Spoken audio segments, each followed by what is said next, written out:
সত্যি কথা বলতে এই 1 মিলিয়নের অ্যাচিভমেন্টটা অনেক বড় ব্যাপার হয়, কিন্তু সেটা আমি অনেক কম টাইমে করেছি। এটা হচ্ছে আমার কাছে একটা বিরাট বড় ব্যাপার। সবে ওপরওয়ালার ইচ্ছা আর মানুষের ভালোবাসা, তার জন্য আজকে এই জায়গাটায় পৌঁছাতে পেরেছি। কেকটা দেখিয়ে দাও। একদম, এই তো একদম সোমনাথ বিশ্বাস। কেকটা ওপেন করো। আচ্ছা, হ্যাঁ গিফটটা খোলো দেখি কি আছে। দেখতে পাচ্ছ আজকে বৌদি স্পেশালি গিফট দিল সোমনাথ দার জন্মদিন তো, না সরি 1 মিলিয়ন সাবস্ক্রাইবার।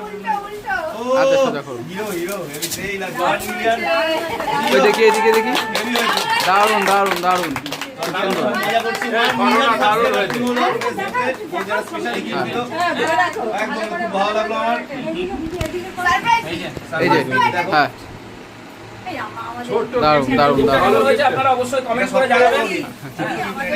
দারুণ দারুণ দারুণ 1 মিলিয়ন। এটা আমার কাছে অনেক বড় মানে ভাগ্যের ব্যাপার যে আমি আজকে এই জায়গাটায় পৌঁছাতে পেরেছি। সব আপনাদের ভালোবাসা, আর আপনাদের ভালোবাসার জন্য আমি এই জায়গায় পৌঁছেছি। আর কি করতে হবে? কেক কাটতে হবে?